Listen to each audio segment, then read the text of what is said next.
Traders, welcome to our channel super brains. आज हमने topic लिया हुआ है पिक मार्जिन। पिक मार्जिन का जो रूल्स है क्या है, इसके बारे में हम लोग आज पता करेंगे। ठीक है, तो चलिए शुरू करते हैं। पिक मार्जिन का रूल्स जो है क्या है। पहले हम लोग जानते हैं ट्रेड एग्जीक्यूशन पहले कैसे होता था। ठीक है, पहले क्या था ना, जो ब्रोकर होते थे, ट्रेडर होते थे और एक्सचेंज, तीन चीज़ आपको होता था। पहले क्या होता था, आपका ट्रेडर होते हैं, ब्रोकर होते हैं, फिर आपके एक्सचेंज होते हैं। ट्रेडर के थ्रू, ट्रेडर जो है अपना ब्रोकर के थ्रू से आपका ऑर्डर प्लेस करता है और ब्रोकर जो है आपका ऑर्डर को एक्सचेंज में प्लेस करता है।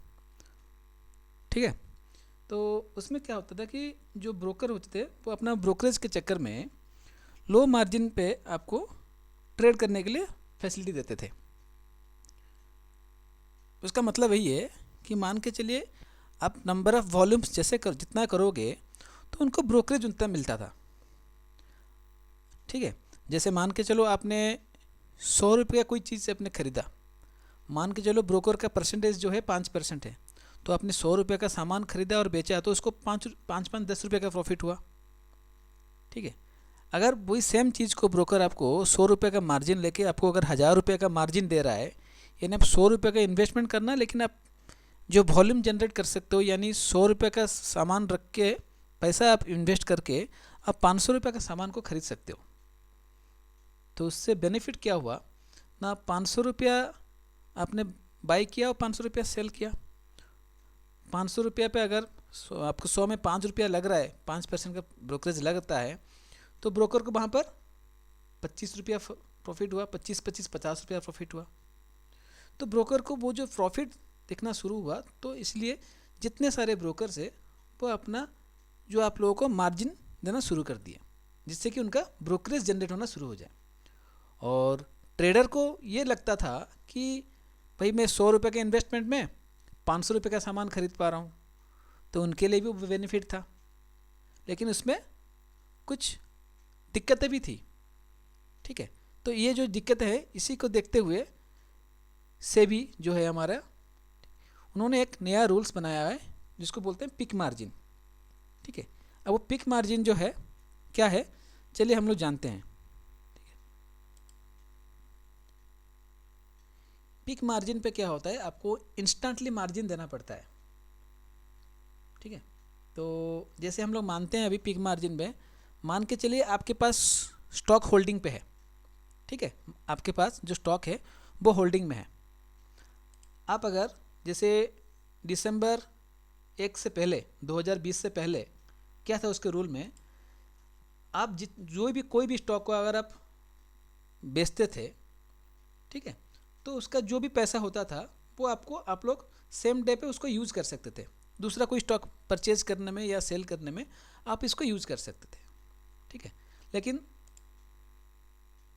दिसंबर 1 तारीख के बाद, दिसंबर 1 2020 के बाद, उसमें एक पिक मार्जिन का जो रूल चेंज हुआ है, सेबी ने जो रूल चेंज किया हुआ है, उस पर क्या हो रहा है कि आपको 80% का मार्जिन आप यूज़ कर सकते हो। ठीक है, 80% का मार्जिन जो है आप उसको यूज़ कर सकते हो, और जो रेस्ट रहेगा वो आपको 20% जो आपको रहता है वो आपको नेक्स्ट ट्रेडिंग डेज में आप यूज़ कर पाओगे। ठीक है, चलिए इसका एक एग्जांपल देख लेते हैं कैसे इसको क्या होता है। मान के चलिए आपने state bank of India, SBI बोलने से स्टेट बैंक ऑफ इंडिया का जो शेयर है उसको आपने बेच दिया। अब वो आपके पास होल्डिंग में था, उसको आपने बेच दिया, 1 लाख रुपये का वो वैल्यू था, आपने उसको बेच दिया। ये जो मैं बता रहा हूँ ये दिसंबर 1 से पहले, 2020 से पहले जो रूल था, जिस अमाउंट का आपने बेचा सेम अमाउंट का आप ट्रेड कर सकते हो सेम डे पे। जितना अमाउंट का आपने, जैसे 1 लाख का आपने सामान बेचा है, तो वो 1 लाख इमीडिएटली आपका ट्रेडिंग अकाउंट में शो करेगा, और आप वो सेम अमाउंट को आप अपने ट्रेडिंग के लिए यूज़ कर सकते हो सेम डे पे।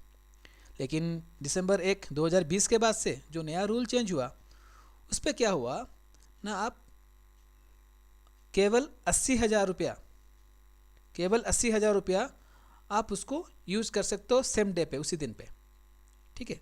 और बाकी जो 20,000 रहेगा उसको आप नेक्स्ट ट्रेडिंग डेज पे यूज़ कर पाओगे, ठीक है। नेक्स्ट ट्रेडिंग डे पे आप उसको यूज़ कर पाओगे। क्लियर? अब हम लोग देखते हैं,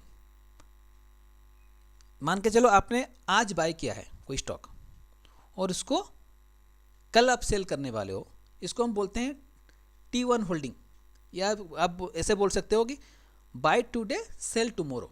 ये जो स्टॉक्स होते हैं उसका भी जैसे दिसंबर 1 से पहले 2020 से पहले क्या आता था, उसमें जो भी आप, जैसे आज जो भी आप स्टॉक सेल किए, परचेज किए हो, कल जब आप उसको सेल करोगे उसका जो भी अमाउंट होगा वो इमीडिएटली आप उसी अमाउंट को फिर दूसरे ट्रेड के लिए आप यूज़ कर सकते हो, ठीक है ना। पहले आप यूज़ कर सकते थे।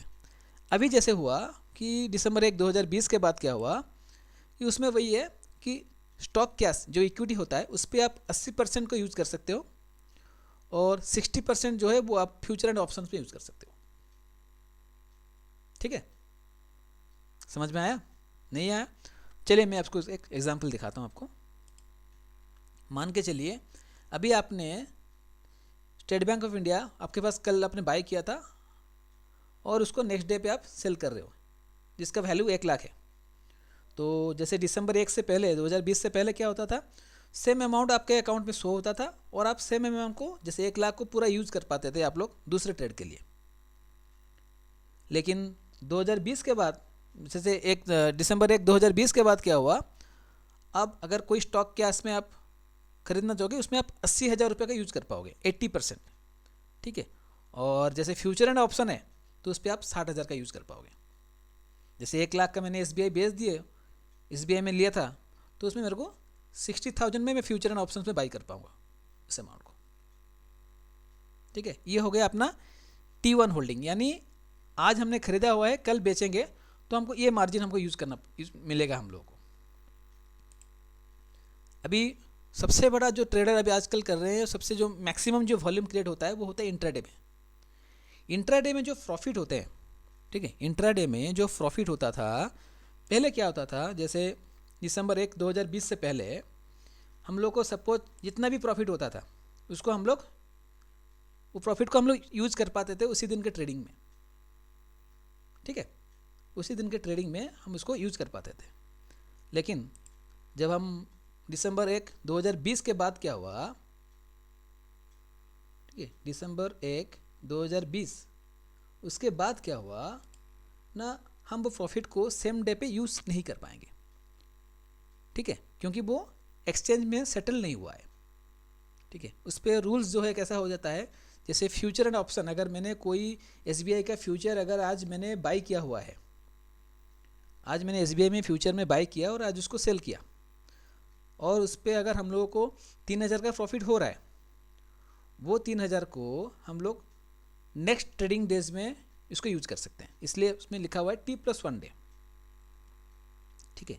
और अगर सेम चीज़ अगर हम स्टॉक कैश में इक्विटी कैश पे करते हैं तो हमको करीबन 2 दिन उस पर लगता है, T+2 डे, जिसका मतलब ये है कि अगर आपने फ्राइडे को कोई स्टॉक बाई किया है, सेम बाई किया उसी दिन आपने सेल किया, उस पर प्रॉफिट हुआ आपको 3,000 रुपीज़, अगर आप इक्विटी कैश पे करते हो तो वो जो प्रॉफिट है 3,000 रुपीज़ वो आपको सेटल होगा, एक्सचेंज जो सेटल करेगा और आपके अकाउंट पे शो करेगा जाके ट्यूसडे को, क्योंकि फ्राइडे के बाद सैटरडे संडे मार्केट बंद रहता है, तो ये जो सेटल होगा T+2 डेज, ठीक है।